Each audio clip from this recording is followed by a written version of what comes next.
நாம இன்னைக்கு பார்க்க போறது IMS ஆஃப்லைன் டூல் பத்தி தான். வாங்க இந்த டூல் உங்க வேலையை எப்படி ராக்கெட் வேகத்துல மாத்த போகுதுன்னு நம்ம டீடைலா பார்க்கலாம். சிம்பிளா சொல்லணும்னா இது வேற ஒண்ணும் இல்ல, ஒரு MS எக்ஸல் ஃபைல் தான், அவ்வளவுதான். இத வச்சு இன்டர்நெட் இல்லாட்டி கூட நீங்க உங்க இன்வாய்ஸ்களை அக்செப்டட், ரிஜெக்டட் இல்லனா பெண்டிங்னு ஈஸியா மார்க் பண்ணிக்கலாம். ஃபர்ஸ்டா நீங்க gst.government.in வெப்சைட்க்கு போகணும்.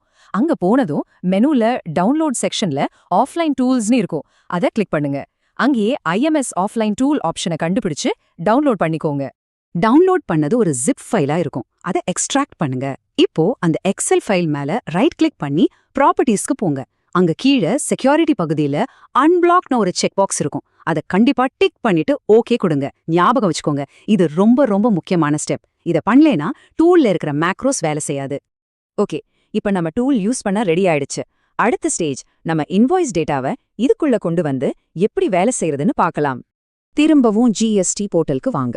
உங்க IMS டேஷ்போர்ட்ல இன்வெர்ட் சப்ளைஸ்குள்ள இருக்கிற ஆஃப்லைன் பட்டனை கிளிக் செய்யுங்க. அங்க போனதும் ஜெனரேட் ஜேசன் ஃபைல் டு டவுன்லோட்னு ஒரு ஆப்ஷன் இருக்கும். அதை கிளிக் பண்ணுங்க. உங்க எல்லா இன்வாய்ஸ் டேட்டாவும் அடங்குன ஒரு JSON ஃபைல் ஜெனரேட் ஆகும். அதை உங்க கம்ப்யூட்டர்ல பத்திரமா சேவ் பண்ணிக்கோங்க. இப்போ நம்ம ரெடி பண்ணி வச்சிருந்த அந்த எக்ஸல் டூலை ஓபன் பண்ணுங்க. அதோட ஹோம் பேஜ்ல open downloaded IMS JSON file ஒரு பட்டன் இருக்கும். அதை கிளிக் பண்ணி இப்போ நீங்க டவுன்லோட் பண்ணீங்களே அந்த JSON ஃபைலை செலக்ட் பண்ணுங்க. சூப்பர்! இப்போ பாருங்க, உங்க எல்லா இன்வாய்ஸும் அந்த எக்ஸல் ஷீட்ல வந்துடுச்சு. ஒவ்வொரு இன்வாய்ஸ்க்கும் பக்கத்திலேயே ஸ்டேட்டஸ்னு ஒரு காலம் இருக்கும்.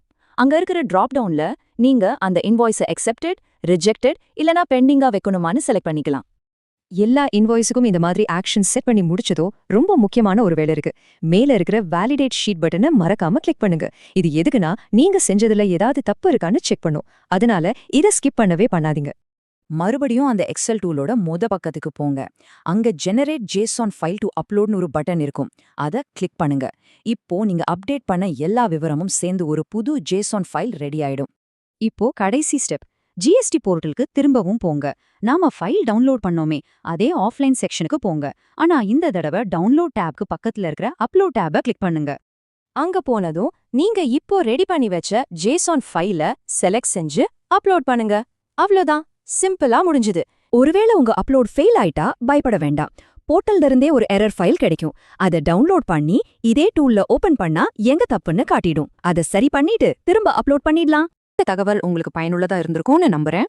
இது மாதிரி இன்னும் நிறைய GST சம்பந்தமான அப்டேட்ஸ், டிப்ஸ் எல்லாம் தெரிஞ்சுக்க மறக்காம நம்ம GST தமிழ் சேனலுக்கு சப்ஸ்கிரைப் பண்ணுங்க. அடுத்த ஒரு பயனுள்ள தகவலோட உங்களை சந்திக்கிறேன்.